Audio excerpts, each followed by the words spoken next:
«Puedes comprarnos, señor». La joven sostenía un bebé, y el vaquero solitario la observaba.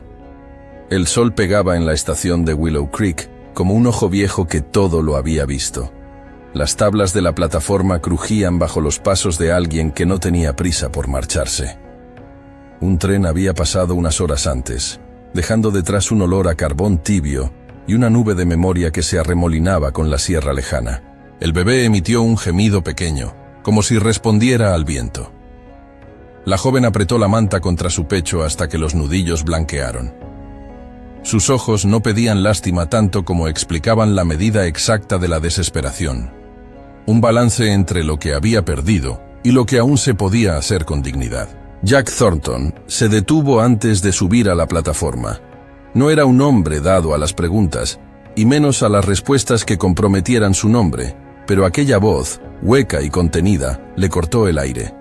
Tenía la ropa manchada de polvo y de tinta de los papeles que siempre llevaba en la chaqueta. Facturas, cuentas, la lista de ranchos a visitar. Su sombrero estaba rajado por el borde. La cicatriz sobre la ceja izquierda, un recuerdo de otra noche, le daba al rostro una sombra permanente. Había algo en la manera en que sus manos descansaban junto a sus riñones, como si buscara un peso que equilibrase la pena. En el pecho, bajo la camisa, todavía se guardaba una fotografía descolorida de Mary y Thomas, con el borde mordido por los años. La miraba a veces cuando el mundo le pedía respuestas y no tenía ninguna. «¿Qué has dicho?», preguntó desde la sombra del portal, dejando que su voz ronca fuera apenas suficiente para que la oyera la mujer. Ella inclinó la cabeza. La estación era un rectángulo de sombra y sol. Unas letras desgastadas en la pared anunciaban Willow Creek, y más allá, el desierto extendía una alfombra de ceniza y luz. La joven respondió con la misma contención, estudiando al hombre antes de entregar su verdad, porque la verdad, en esos días, podía costar un precio que no siempre se conocía de inmediato. «Que si nos compra, señor», dijo, «que si nos compra a mí y al niño, así no tengo que volver al rancho de Crawford». La palabra compra cayó como un guijarro en el jarro del orgullo de Jack. Sabía lo que implicaba aquella palabra en boca de alguien que la usaba como último recurso. No era solo una transacción, era la puesta en venta de una autonomía, la rendición frente al hambre y la corrupción. Crawford. El nombre le vino con una cadena de imágenes. La mina en la colina, la oficina con la ventana empañada por el humo de la estufa, hombres con los puños duros que hacían cuentas con la certeza de que la gente era moneda. Ella se llamaba Elena Morales, dijo al presentarse, y sus ojos dejaron ver que la oscuridad que llevaba en el rostro no era solamente por la fatiga. Miguel, el bebé, tenía la nariz pequeña de alguien que aún no había decidido qué llantos merecían la noche. Elena tenía la mezcla de piel que hablaba de fronteras antiguas y recientes, raíces mexicanas, memoria apache, una manera de mover los dedos que indicaba que conocía las hojas, la tierra y los huesos. No pidió compasión, pidió una salida.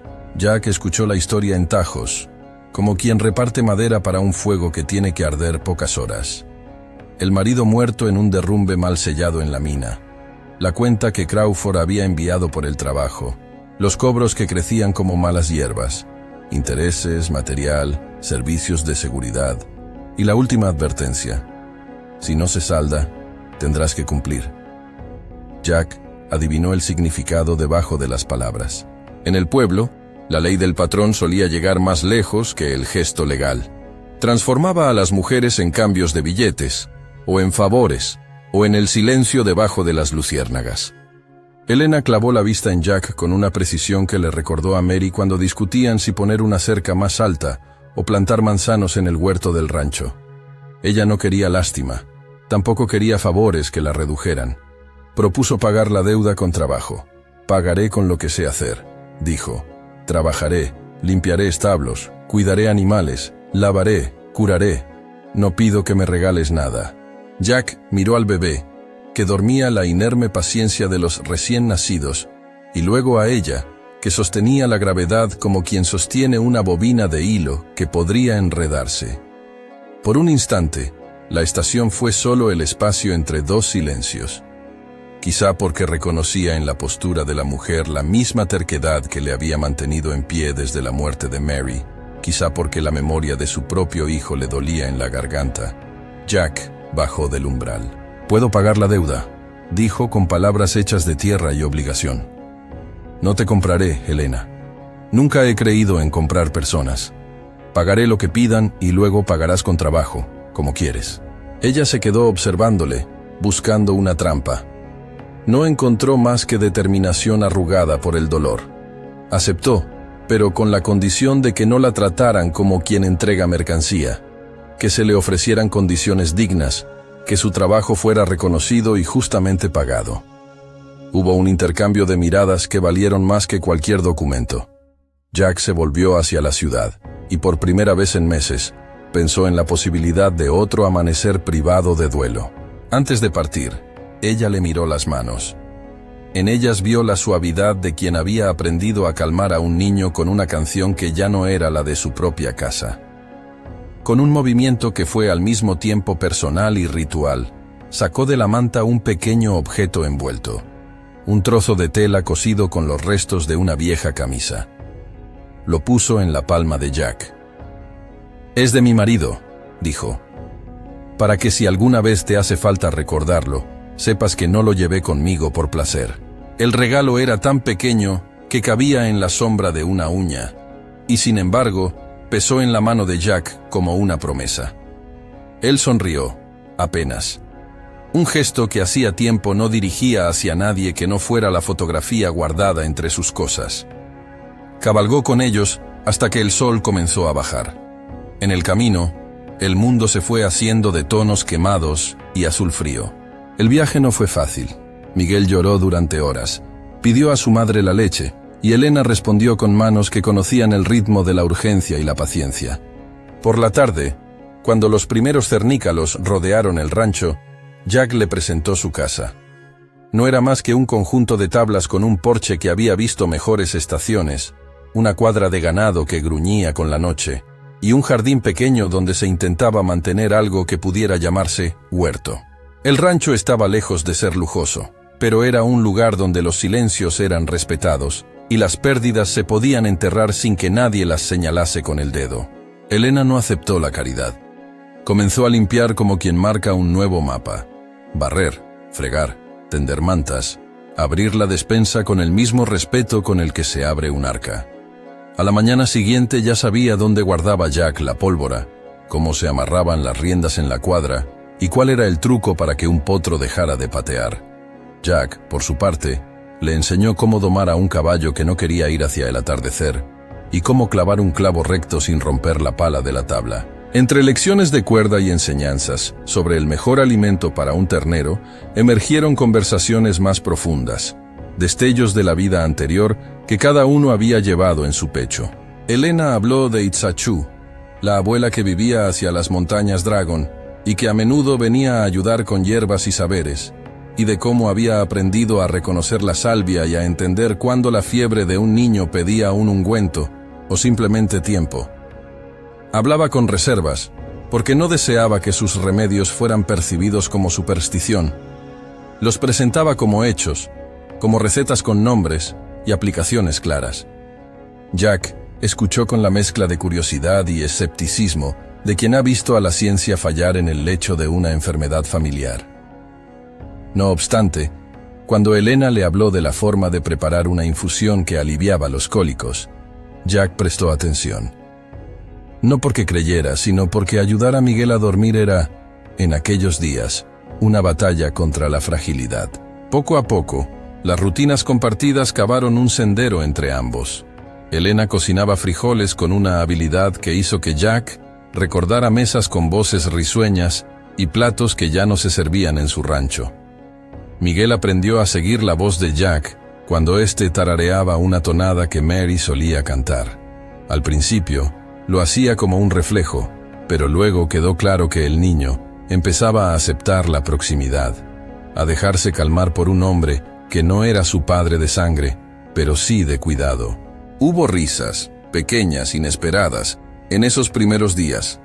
Jack mostró lo que sabía, cómo operar una bomba de agua, cómo determinar si una vaca necesitaba ser separada por enfermedad, cómo improvisar una cureña para una rueda rota. Elena mostró lo que sabía: cómo identificar un insecto que arruinaba la cosecha, cómo coser una herida para que no se infectara, y la manera de hablarle al bebé como si cada palabra fuera una promesa por cumplir. Miguel aprendía a reconocer el olor de la sopa y a insistir por un trozo de pan. Era una familia que no había pedido ser, pero que se iba tejiendo con hilos firmes. Dentro del rancho, la presencia de Elena alteró cosas que Jack no sabía que necesitaban ser cambiadas. Ella movía las sillas para que la luz se colase en rincones olvidados. Plantó unas macetas con salvia y tomillo, con una destreza que pronto hizo que el porche oliera a medicina y a infancia. Jack encontró placer en ver cómo su casa se parecía cada vez menos a un lugar que acogía la soledad y más a uno que defendía al que llegaba débil. Cuando por la noche se quedaba sentado en su mecedora, la fotografía de Mary junto a la lámpara parecía menos acusadora. Jack comenzó a tararear aquella canción con menos aspereza. Ese cambio no fue lineal. El pasado no se fue porque Elena apareciera. Se enredó en cada gesto nuevo. Jack soñaba con la voz de Mary llamando su nombre desde una cocina que ya no existía, y a veces el sobresalto de despertarse le dejaba las manos temblando. Pero la consistencia de la presencia de Elena, sus manos constantes y su decisión de no aceptar su misión, le dio un mapa sobre el cual volver a orientarse. No todas las noticias fueron de calor. Al pueblo llegó el rumor de que Crawford estaba aumentando sus demandas. Un hombre llamado Pac Morrison, su ejecutor, pasó por la ciudad como quien mide el terreno antes de tomarlo. Su forma de caminar dejaba un rastro de tensión. Era un tipo que no perdía tiempo en palabras cuando la violencia podía resolver cualquier deuda. Jack recibió los papeles que él mismo había pagado en la estación. Una nota de recibo con condiciones que cambiaban más rápido que el viento. Crawford exigía otros costes, bajo la excusa de asegurar el trabajo ya realizado. Su lógica era la de quien cree que todo, incluso las personas, es una cartera que se puede abrir. Elena se armó de la verdad otra vez. No permitió que aquellos papeles definieran su destino. Propuso que, si Crawford no quería entender el pago con trabajo, buscarían otra salida. Trasladar a Miguel lejos, encontrar a Itzachu para pedir consejo, o simplemente trabajar en el rancho hasta juntar lo suficiente. Su voz no contenía miedo, sino cálculo. Jack vio en ella algo que le era desconocido: la fortaleza de quien ha sobrevivido más de una pérdida y, sin embargo, no entrega su voluntad. Las noches, sin embargo, comenzaron a traer otros sonidos: cascos en la distancia, risas que no eran amistosas, un perro que ladraba con urgencia cuando pasos ajenos se acercaban al pueblo. Hubo una tarde en que Sarah Mitchell, la tendera del pueblo, llegó al rancho con una carta arrugada. La leyenda de Crawford se adornaba con nombres de deudas no pagadas y con insinuaciones de que la solución era peor si la cuenta seguía. Jack sintió que una sombra se alargaba sobre el rancho, como si la misma llanura quisiera cerrar los ojos y esperar a ver qué pasaba. Elena no cedió ante la amenaza. Convocó a Jack a una conversación al borde del corral, donde la luz de la tarde los abrazaba y borraba los contornos exactos de sus rostros. Habló de su hijo, de la necesidad de mantenerlo lejos de la lógica de los hombres que creen que la propiedad tiene más derecho que la vida.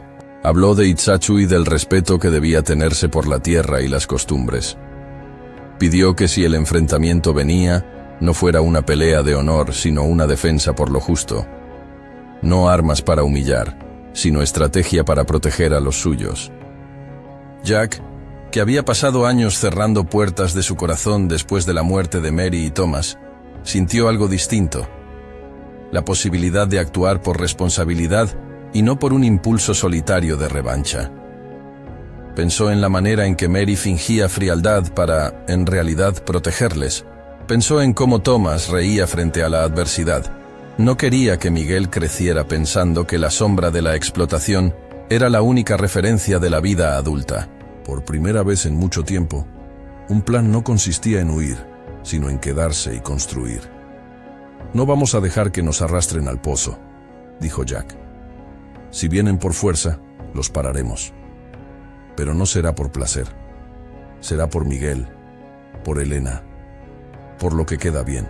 Ella lo miró y, por un instante, en sus ojos apareció algo parecido a la gratitud, pero mezclada con una advertencia. La gratitud no la cambiaba, la continuaba. Así, los preparativos empezaron sin ruido. Repararon cercas, escondieron herramientas de valor, reforzaron ventanas. Jack enseñó a Elena a disparar con la precisión necesaria para no matar por gusto, sino para detener. Elena le mostró escondites para remedios que nunca habrían supuesto en una casa que se presume civilizada. Miguel, mientras tanto, fue creciendo en un entorno que era a la vez tenso y tierno. Escuchaba palabras que no siempre comprendía, y se volvía más pesado en el abrazo de su madre. Una noche, cuando la luna era solo una raspadura en el cielo, Jack despertó con la sensación de estar observado. La casa estaba en calma, los animales dormían, pero algo en la distancia no concordaba. Un resplandor leve, acaso una linterna que se movía con intención. Intercambió un gesto con Elena. Ambos se pusieron de pie sin ruido. Se acercaron al porche y vieron, en el horizonte, dos sombras montadas acercándose con la concentración de quien no busca pasar inadvertido. Jack sintió el pulso antiguo de la defensa. Cogió la linterna, miró a Elena y supo que la noche ya no sería solo la de la observación. Sería la de la respuesta. En la casa, las mantas esperaban, el cofre donde se guardaban algunos ahorros y la carta de Crawford estaban listos para ser usados como lo que eran, pruebas de una amenaza. Elena colocó a Miguel contra su pecho como una mancha tibia de vida. Sus ojos destellaron la calma de quien ha decidido que la dignidad es no solo resistir, sino elegir cómo hacerlo. La sombra sobre el umbral se movió con paciencia. No era un ataque inmediato. Era la sensación de que algo estaba por venir. Una línea que todavía no se traspasaba, pero que avanzaba con la seguridad de la inevitabilidad. Jack apretó el borde de su sombrero, notó la rugosidad del cuero y por primera vez desde que recordó a Mary sobre la mesa de la cocina, permitió que la idea de una casa compartida con otros ocupase su mente, sin odio ni culpa. Elena susurró una frase que Jack apenas entendió en voz baja. Una palabra en su idioma que llevaba la promesa de protección. No era un conjuro ni una imploración. Y Jack supo que no estaba solo en su decisión.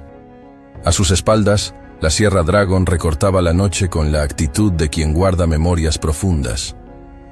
Hacia allí, en algún momento, habría que llevar a Itzachu, pedirle consejo y tal vez su bendición. El rumor desde el pueblo volvía a traerse consigo otros nombres. Josiah Blackwood, un predicador que había llegado alguna vez con discursos que azuzaban el miedo. Hombres que se dejaban convencer de que la pureza de su sangre les daba derecho sobre las vidas ajenas. La palabra fanatismo empezaba a circular como una sombra que debía ser vigilada. Pero por esa noche, la amenaza palpable venía en forma de pasos que se acercaban. En el aire estaba la certeza de que la palabra compra no era un asunto resuelto, sino una herida abierta. Jack observó la llanura. En el amarillo del pasto veía el lugar donde la dificultad podía convertirse en esperanza. No había promesas grandiosas, no las iba a hacer, no las merecían por decir, te lo doy todo. Lo que ofrecía era algo más modesto y más profundo. Su nombre, su trabajo, la capacidad de pagar la deuda sin someter a nadie. Un acto de reparación que no borraba el pasado, pero sí lo enfrentaba. Elena, con Miguel en brazos, cruzó la puerta como quien entra a un combate de otras maneras, con paciencia y con la intención de cuidar la herida. Se sentaron junto al fuego, y mientras la noche se estiraba, hablaron apenas de lo que harían si la pelea llegaba. Trazaron un mapa de refugios, señalaron las plantas que curaban la fiebre, acordaron señales para que nadie fuese a buscar ayuda inútilmente. Y cuando la luna se alzó, sobre la cumbre más alta, un halcón dejó escapar su silueta, y la casa del rancho se cerró sobre sus ocupantes con una mezcla de miedo y determinación. La historia que había empezado en una estación con una pregunta hecha de orgullo y necesidad, ahora tomaba ruta hacia algo más grande. La posibilidad de formar una familia por decisión y trabajo, y la obligación de confrontar a los hombres que veían a las personas como objetos. En la noche, Jack no durmió bien. Soñó con Thomas corriendo hacia la casa con las manos abiertas, y con Mary llamándole porque la puerta del granero estaba abierta y el frío entraba. Se despertó con la certeza de que, para proteger lo que ahora comenzaba, tendría que escuchar más que ordenar, tener coraje sin buscar la venganza, y dejar que la ternura que repasaba el pelo de un niño le enseñara cómo volver a ser humano. Afuera, a lo lejos, un sonido de cascos anunció algo que hacía rato debía decidirse. Jack se levantó, tomó su rifle no por gusto sino por necesidad, y miró a Elena. Ella le devolvió la mirada sin palabras. Un acuerdo silencioso se cerró entre ambos. No permitirían que la palabra compra detuviera la dignidad de una mujer, ni la inocencia de un niño. Iban a actuar no para destruir a los hombres del otro lado, sino para asegurar que nada de eso volviera a quebrar lo que con tanto sudor se empezaba a tejer. En la penumbra, la sombra de una figura se recortó en la llanura. No era, todavía, Crawford en persona, pero su mensajero. Una carta que traía más condiciones, nuevas ironías de un sistema que buscaba convertir todo en mercancía. Jack la agarró con manos que no temblaron. Leyó las palabras. Sintió la sangre como le subía a la cara, como si la memoria de la injusticia lo llamara a defender algo mayor que un nombre. Elena afirmó que no huiría, que tendría su respuesta. Miró al horizonte una vez más, entendiendo que la vida que buscaba para Miguel iba a costar no solo trabajo, sino también la resistencia a la sumisión. Sus labios se apretaron en una mueca que no era de dolor, sino de decisión. La noche seguía su curso, y la forma en que se hacía carne la resistencia todavía era un boceto. Pero los pasos se acercaban, y con ellos la certeza de que la pregunta que había retumbado en la estación no sería la última. ¿Qué precio tenía la dignidad? En el rancho 2 personas, un niño y un sueño nuevo se preparaban para responder. El resplandor de la linterna en la llanura se hizo más nítido y se desenfocó en forma de 2 sombras hasta que la forma humana se alivianó en un jinete sucio que se detuvo al borde del camino. Traía un sobre, traía sobre todo el mensaje de una máquina que no olvida. Crawford había enviado otro recordatorio de su voluntad. Jack lo abrió bajo la luz temblorosa del porche y leyó las líneas con la misma indiferencia con que se observa una herida vieja. A la mañana siguiente, la ciudad hablaría de un ultimátum. Por la noche, aquello era la promesa de más hombres. No vino la violencia de inmediato. Primero llegaron las advertencias. La vaca con el pescuezo marcado por un lazo que no debía. La puerta de la posada arañada por alguien que quiso dejar claro que no se olvidaba quién mandaba. Sarah Mitchell apareció al amanecer con un gesto que lo decía todo. Fue al grano, y le dejó una taza de café todavía humeante, y una mirada que no sabía si era aviso o súplica. «Traen hombres», dijo. Morrison no viene a discutir papeles. Viene a tomar lo que le parece suyo. Jack miró a Elena dormir con el bebé enroscado contra su pecho. Miguel respiraba con la facilidad de quien todavía no entiende que el mundo tiene motivos para temer. Jack sintió que su pecho se llenaba de una furia que no reconocía. No era la ira ciega de un duelo, era el pulso de la responsabilidad. «Les pondremos un precio que no puedan pagar», murmuró. «No con moneda». Elena abrió los ojos y le sonrió sin ironía. La sonrisa de Elena no era la de quien se rinde. Era una sonrisa que hacía pactos con la tierra y los hombres a la vez. Las semanas siguientes se llenaron de trabajo. Reforzaron puertas, cavaron fosas para cubrir provisiones, escondieron lo que no podían perder. Jack enseñó a algunos muchachos del pueblo a colocar trampas simples, a usar el terreno como arma. Elena organizó un pequeño botiquín con tarros, tinturas y vendas, y enseñó a las mujeres del lugar a usar la salvia y el tomillo para evitar infecciones. No era magia, era saber hecho manos. Los días se fueron marcando por gestos pequeños que tenían la fuerza de lo cotidiano y la posibilidad de restauración. Jack hacía que Miguel se calmara cuando el llanto asomaba, imponiendo la cadencia de una canción que aprendió de Mary. La voz de Jack, al principio rugosa, Ganó en ternura hasta convertirse en un murmullo que arrullaba. Miguel empezó a reconocer esa voz como un refugio. Una mañana, cuando la primavera aún no exigía sus cosas, Miguel tuvo fiebre. Fue repentina y violenta, piel caliente, ojos cerrados por el esfuerzo de respirar, labios resecos. Elena lo sostuvo y olfateó la piel como una curandera mira una mala hierba, con la serenidad de quien evalúa, pero con apremio.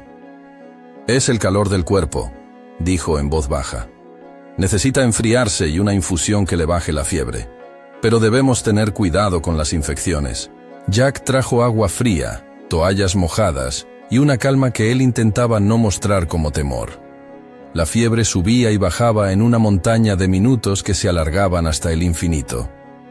Elena preparó una decocción, mesurada, con hojas que eran más medicina que memoria. La ofreció con paciencia. A media tarde la fiebre claudicó, pero la debilidad dejó al niño pálido y tembloroso. Hubo un momento, breve como un delgado hilo, en que Jack sintió que todo aquello podía perderse, que su gesto de haber pagado la deuda no llegaría a ser suficiente para poner al mundo en su sitio. Fue entonces cuando su pasado colisionó, claro y directo. Una noche, cuando el bebé dormía en una hamaca improvisada y la luna arrastraba un payor sobre la mesa, Jack abrió la caja donde guardaba la fotografía de Mary y Thomas.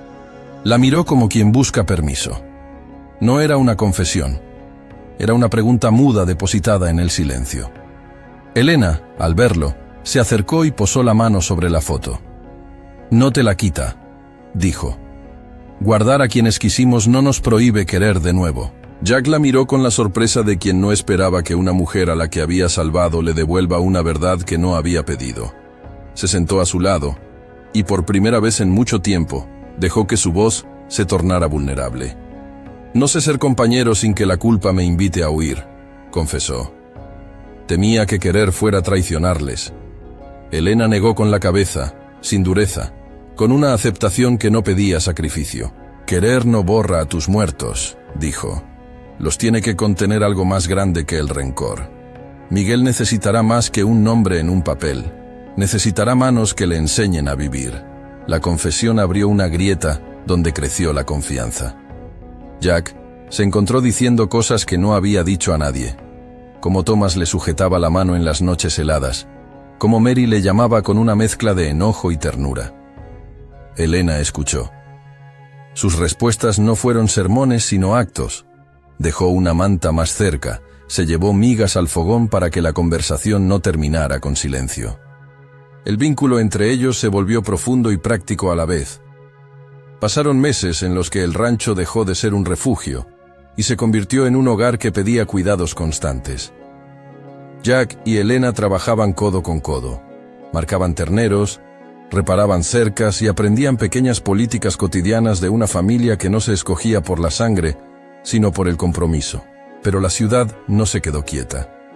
Crawford no aceptó que un deudor hiciera algo tan subversivo como pagar su derecho con trabajo honesto. Para un hombre que acumulaba poder con el rostro impasible de quien sabe que la injusticia le favorece, aquello era un insulto. Mandó a sus hombres, no solo a Pac Morrison, sino también a matones que la gente conocía por su silencio. Vieron venir a los hombres como se ve venir una nube de tormenta. No con sorpresa, sino sabiendo que habría que lidiar con la lluvia. El asalto vino una madrugada sin luna. No fue silencio total. Hubo ladridos y un susurro de botas. Las primeras luces del rancho se encendieron con torpeza y alarma. Jack valió por la fuerza serena de quien ya había imaginado el momento. Colocó barricadas, guió a los suyos, pidió a Elena que llevara a Miguel a un lugar seguro. Las fronteras entre decisión y miedo se desdibujan en la noche, pero en aquel instante, la claridad fue una herramienta. Se defendieron, y la defensa fue más táctica que beligerante. No buscaban matar por gloria, sino detener a los que querían convertir la vida en mercancía. Elena, en medio del polvo y de la confusión, mostró una capacidad que nadie allí desconocía, pero cuya intensidad sorprendió. Cuidó de los heridos. Dio órdenes con la precisión de quien conoce las arterias del cuerpo y las del miedo. Cuando un golpe dejó a Jack tendido en la tierra con la respiración entrecortada y un sangrado que amenazaba con hacerse más profundo, ella estuvo ahí. Sus manos, acostumbradas a lidiar con huesos de animal y heridas de campo, se hicieron cirujanas improvisadas. Extrajo la flecha que había entrado a la altura del costado. El gesto fue brutal y necesario. Acompañó la extracción con vendajes, con palabras, con la calma de quien ha sostenido la vida de otros sin esperar recompensa. Jack gritó. No fue por la herida, fue por la vergüenza de sentirse frágil de nuevo. Helena le miró con la firmeza de un espejo que no teme mostrar la verdad. No has fallado, dijo. Has venido cuando había que venir. Y eso basta. Sus manos no vacilaron.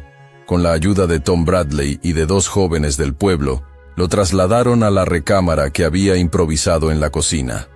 El sangrado se detuvo, pero la herida era seria. El dolor dejó a Jack sin palabras. La debilidad, con una nueva claridad. A veces el precio de la resistencia era pagar la cuenta con la propia carne. La llegada de los Apache marcó un punto de inflexión. Chato, que había conocido a Jack no por sangre sino por respeto mutuo, vino con hombres que descendían de la montaña como una ola.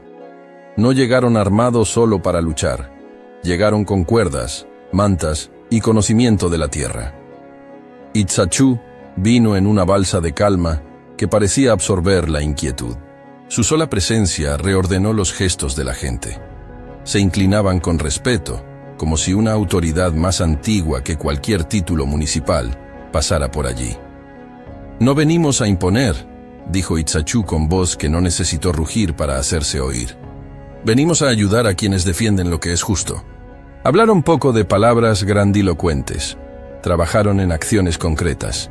Itzachu atendió a Jack con ungüentos que no tenían nombre para quien no los hubiera visto trabajar antes. Una cataplasma de plantas trituradas, una venda que sujetaba firme sin apretar. Dijo unas frases en su idioma que Helena tradujo con delicadeza.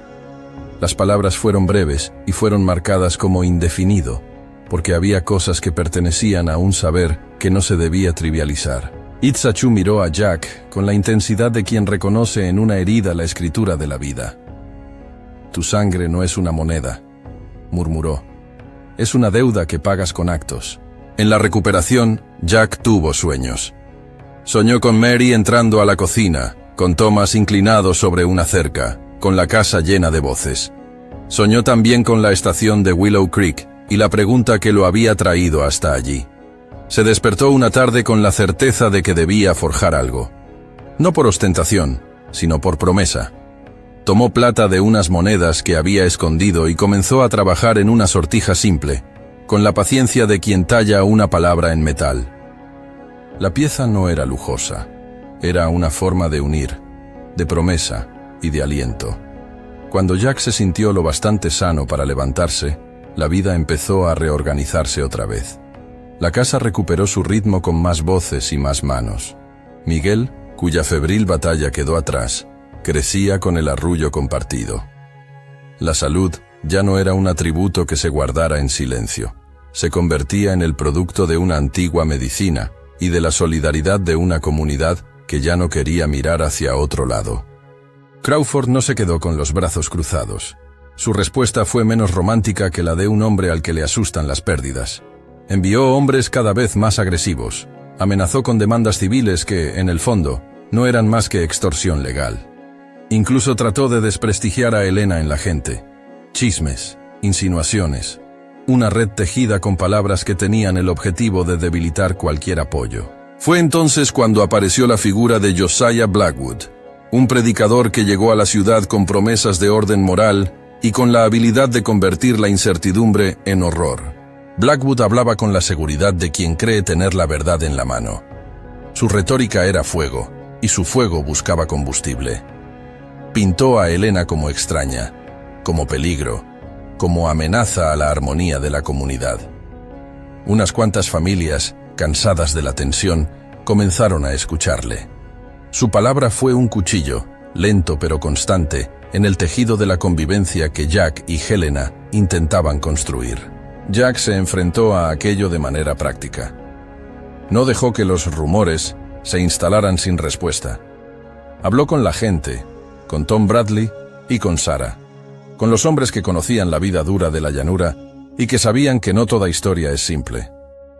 Elena habló en un mercado una tarde con la dignidad de quien se sabe dueña de su destino. No pidió perdón por su memoria ni por su origen. Pidió que la juzgaran por sus actos. Sé curar a un niño, dijo.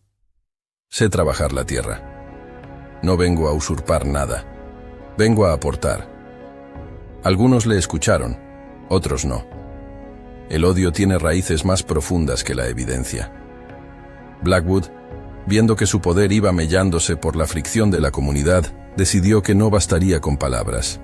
Uno de sus sermones culminó en una incitación sibilina, el señalamiento de los que no pertenecen. Las miradas en el pueblo se volvieron ásperas como telas gastadas. La escalada final, que los pondría a prueba a todos, vino por un atajo que nadie previó. Crawford, herido en su orgullo, urdió un golpe que buscaba arrastrar la mano de la ley y de la violencia a su favor. Pactó con hombres de la ciudad vecina para una redada en el rancho en la que no habría ruegos. Solo tomarían lo que consideraban suyo. Pac Morrison fue el ejecutor principal. Llegaron una madrugada, esta vez con la intención de quemar más que de asustar. El ataque fue violento y directo. Las vigas crujieron, hubo humo, y el olor de la pólvora se mezcló con el de la salvia que Elena había puesto a secar en el porche. Jack se encontró luchando no por la venganza, sino por la protección de un mundo que había empezado a construir y que no merecía ser reducido por la codicia. Las tácticas que habían diseñado se pusieron en marcha. Trampas, líneas de visión, hombres que conocían el terreno. Pero la verdad de las batallas es cruel. Las heridas llegan, la sangre empapa las camisas y la vida exige precios. En el fragor, Jack fue herido de nuevo. Esta vez, una bala le alcanzó el hombro y le dejó sin equilibrio. Cayó entre tableros, con la visión rondando la blancura y la certeza de que su cuerpo tenía límites. Vio a Elena correr hacia él con una ira que no era ciega, sino certera. No hubo teatralidad. Ella le sujetó, le miró, y supo que la única forma de salvarlo era extraer la bala con las manos desnudas, como si fuera una operación que la naturaleza le hubiera enseñado.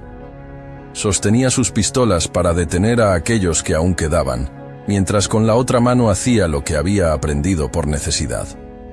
Sus dedos, firmes, encontraron la herida y la abrieron. Jack jadeó, sufrió, pero no fue la escena la que contaría después. Lo que contaba era el hecho de que Elena era capaz de arrancar la violencia del cuerpo con la misma calma con la que había dicho, meses antes, que no aceptaría la caridad. Con la ayuda de Itzachu y de los guerreros, lograron contener a los asaltantes. Muchos huyeron, desmoralizados por la resistencia inesperada y la llegada de refuerzos que no estaban en sus cuentas. Algunos vecinos, Tom Bradley, y otros granjeros que tuvieron miedo primero y luego conciencia, aparecieron armados con herramientas y decisión. La colección de fuerzas que castigó a Crawford fue más amplia que cualquier enfrentamiento. Fue una alianza de vidas que decidieron no permitir que el miedo les gobierne. Crawford fue capturado, no con espectáculo, sino con procedimiento. Su movilidad fue cercenada por la evidencia, por testigos que se atrevieron a declarar, por las pruebas de sus extorsiones. Le condujeron ante el juez municipal con la misma determinación con la que se recogen las pruebas de un crimen. La humillación que recibió fue legal, lenta y definitiva. Le quitaron privilegios, le cerraron el acceso a ciertos contratos, le inhabilitaron para operar sin supervisión. No fue una ejecución dramática, sino la erosión de su poder. Para el pueblo, aquello supuso un respiro y la posibilidad de recuperar algo parecido a la justicia. En los días siguientes, con el rancho en proceso de reparación y con la comunidad aprendiendo a no mirar hacia otro lado, Jack y Elena tomaron la decisión de formalizar su unión, no por ostentación, sino por necesidad de reconocerse ante su gente. Querían algo que sellara el pacto entre ellos y entre las culturas que los habían formado. viajaron a las montañas Dragon, Tirikawa, para encontrar a Itsachu y pedir su aprobación. El viaje fue sencillo y ceremonial a la vez. Subieron por senderos que olían a resina y a tierra caliente, con Miguel dormido entre los brazos de Elena. Itsachu preparó una recepción de palabra y silencio. Hizo un gesto a la salvia que estaba en una jarra y extendió la mano. No se describió la ceremonia en detalle. Los actos sagrados merecían la discreción debida y, al mismo tiempo, la advertencia de que cualquier reproducción de su ritual debía ser validada por un consultor cultural. Así que las palabras pronunciadas se marcaron como indefinido.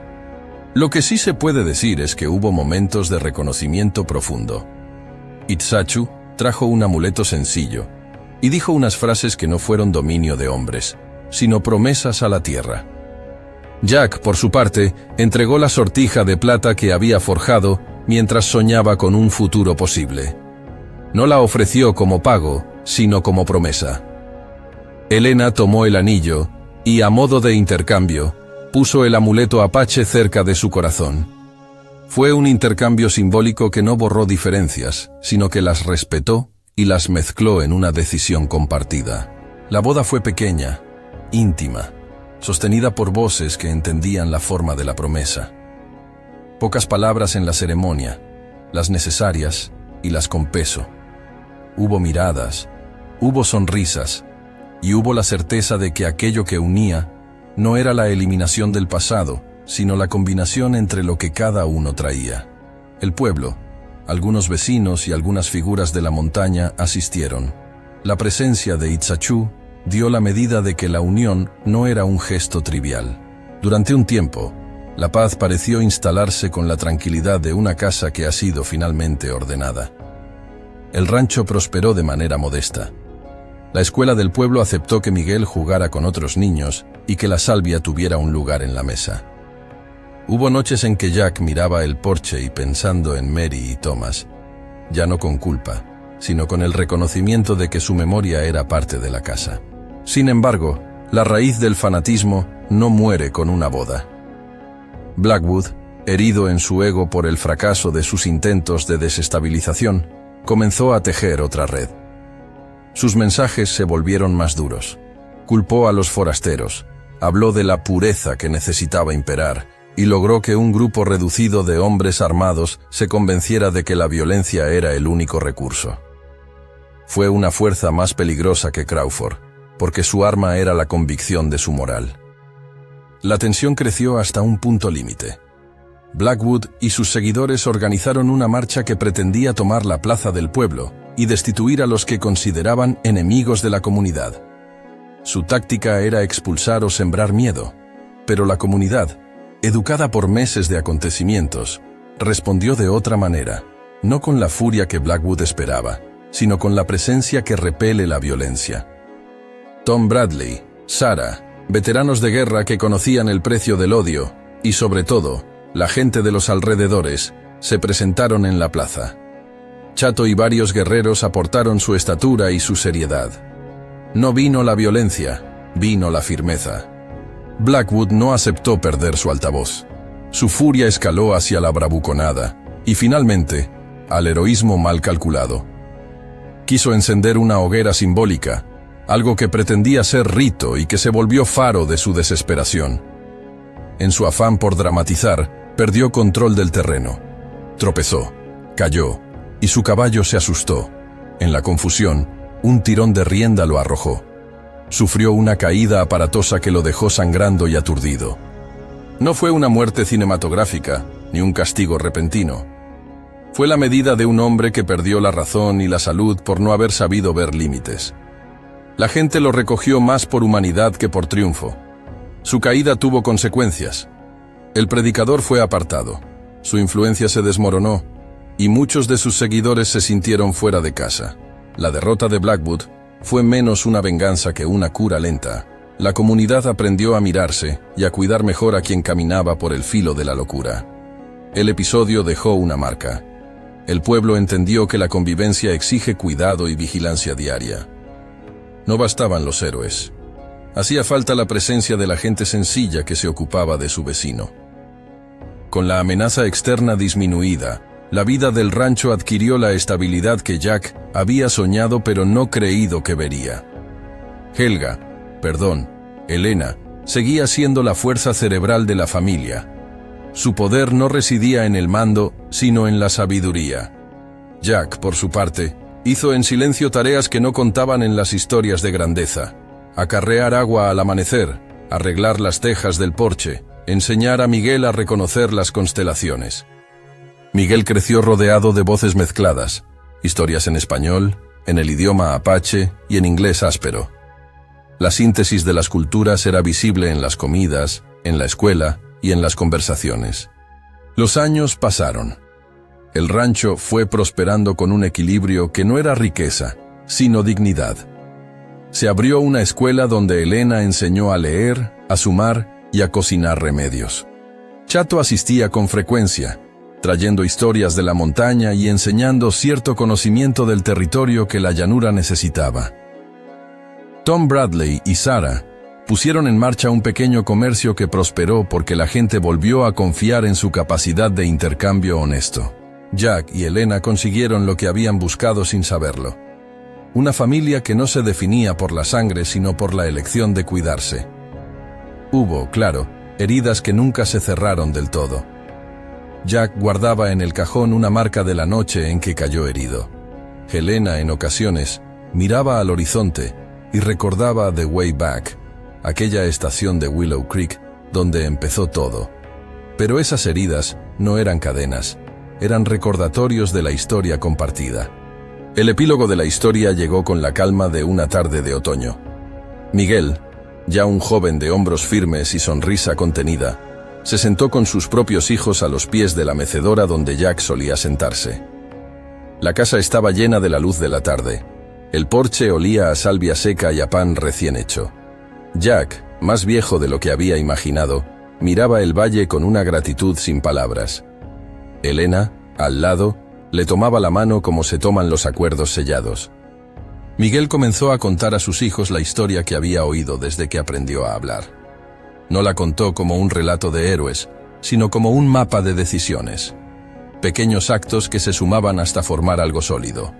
Mi madre nos preguntó una vez en una estación si alguien nos podía comprar, dijo Miguel con un gesto que tenía la medida de la humilde ironía. Podrían convertir a una familia en mercancía, pero elegimos que nadie nos cambiara por dinero. Aprendimos a pagar con trabajo y con dignidad. Los niños escuchaban con los ojos abiertos, y Jack dejó escapar la melodía que siempre había tarareado para calmarles. La vida que se construyó no fue perfecta, pero era resistente. Sus nietos jugaron en el mismo jardín donde Elena plantó salvia años atrás, y la escuela ya enseñaba a leer con métodos que mezclaban la escritura y la narración oral. Desde la colina, la estación de Willow Creek apenas se veía. Había perdido su poder como lugar de abandono. Para ellos, era solo una muesca en el mapa de una vida que había sabido transformarse.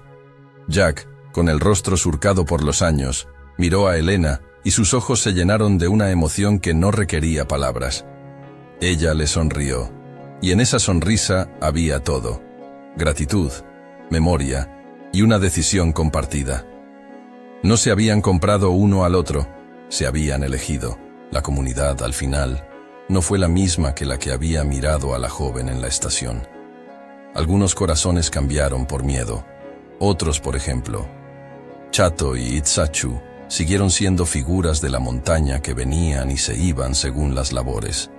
Tom Bradley y Sarah tuvieron hijos que crecieron aprendiendo que la ayuda no es debilidad, sino fuerza. Crawford vivió lo suficiente para ver que el poder no es eterno. Volvió a su casa con menos opciones y más reflexión. Tal vez, en algún momento, comprendió que aquello que había perdido no se recuperaba con billetes. La pregunta que había marcado el inicio, ¿puedes comprarnos, señor?, dejó de tener valor como provocación y se transformó en recordatorio de que la dignidad no es mercancía, sino el trabajo paciente de una comunidad que decide no someterse. Jack sabía que la redención que había buscado no se completaba en un acto heroico, se completaba en la constancia de un hombre que aprendió a ser padre otra vez, y en la fidelidad de una mujer que se negó a venderse. El sol bajó sobre la llanura y pintó de naranja los tejados del rancho. Los niños se fueron a jugar a la sombra de los olmos. Elena cerró las ventanas y dejó una jarra de agua junto a la cama de Miguel, ahora joven y fuerte. Jack se sentó en la mecedora y miró una vez más la fotografía que guardaba bajo la almohada. No la ocultó por vergüenza, la guardó por respeto. La puso donde siempre estuvo y dejó que la memoria se posara, no para causar herida, sino para dar sentido. Antes de que la noche se hablara entera, Elena apoyó la mano en la de Jack. Sus dedos, entrelazados, eran la historia misma. Miraron el valle y, en silencio, dieron gracias por lo que habían logrado no por destino, sino por voluntad. La casa olía a pan, a salvia y a la tierra húmeda del huerto. Era la mezcla exacta de lo que habían prometido. Medicina, alimento, cuidado. Si alguien preguntara por el precio de la dignidad, Jack habría respondido con la lista de lo que habían pagado. Noches sin sueño, trabajo compartido, decisiones que dolían y que, sin embargo, se tomaron. No era barato, pero era verdadero. Elena, que había sostenido al bebé en la estación, miró a su hijo y sonrió. La pregunta del principio quedó como un eco que sirvió para recordar el comienzo. Y en la llanura, el viento pasó rozando las hojas de salvia, llevando un olor que parecía decir que la vida se puede reconstruir si hay manos dispuestas a hacerlo. Si alguien en otra estación preguntara hoy lo mismo, la respuesta sería clara en la voz de quienes vivieron. No te compramos, te elegimos. Y eso vale más que cualquier moneda. Si esta historia te ha conmovido, compártela con alguien que valore las historias de coraje y dignidad, y suscríbete para escuchar más relatos que celebran la resistencia y el amor que transforma.